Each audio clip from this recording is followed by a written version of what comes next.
இன்றே டவுன்லோட் செய்து உங்கள் ஃபேவரட் ஷோக்களை என்ஜாய் பண்ணுங்க. இத்தனை வருஷம் கழிச்சு அவனோட அம்மா திரும்ப வந்திருக்காங்க. அவங்க கூட அவன் சேர்ந்து வாழ முடியாம போயிடுமோன்னு எனக்கு பயமா இருக்கு. ஐயோ அத்தை, ஏன் இவ்ளோ நெகட்டிவா யோசிக்கிறீங்க?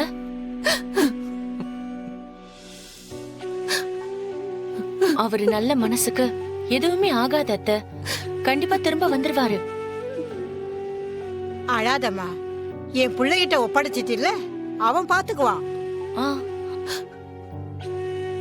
உன் புள்ள திரும்ப வருவான், அவனுக்கு ஒண்ணும் ஆகாது.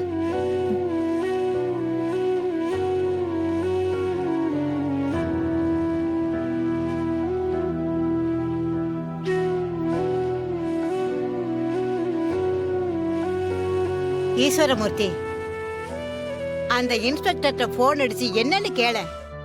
மா, இப்பதானமா பேசியிருக்கேன். அவங்களுக்கும் டைம் கொடுக்கணும், அவங்களும் வேலை பார்க்கணும்ல. ஒரு அரை மணி நேரம் டைம் கொடுப்போம். இதோ போன் பண்ணிட்டாருல. சொல்லியா, என்ன ஏதாவது தகவல் கிடைச்சதா? ஐயா இல்லைங்க ஐயா, உங்ககிட்ட கொஞ்சம் பர்சனலா பேசணுங்க ஐயா. யாராவது பக்கத்துல இருக்காங்களா? சரி, இதோ வரேன். பேசிட்டு வந்துடுறேன்.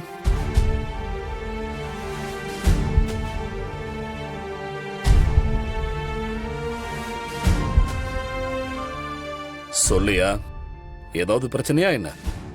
அவன் உயிருக்கு ஏதாவது ஆபத்தா? அதெல்லாம் இல்லையா, என்னால உங்களை புரிஞ்சிக்கவே முடியல ஐயா. என்னையா சொல்ற?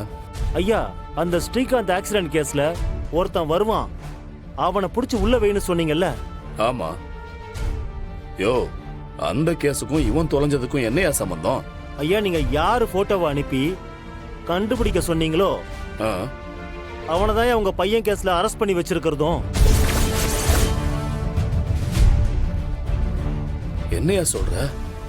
ஆமாங்க ஐயா, உங்க போனுக்கு வேணா போட்டோவை அனுப்புறேன், பாருங்க ஒரு வாட்டி. அனுப்பி வை.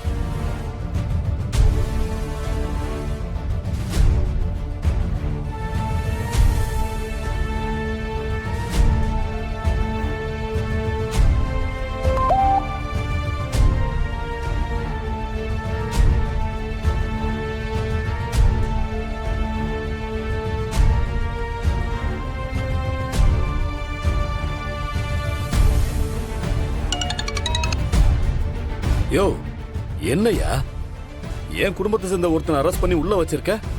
எனக்கு என்னையா தெரியும், நீங்க தான் அனுப்பி வச்சது. நானா? சரி, இப்போ அவனை ரிலீஸ் பண்றதுக்கு வாய்ப்பு இருக்கா?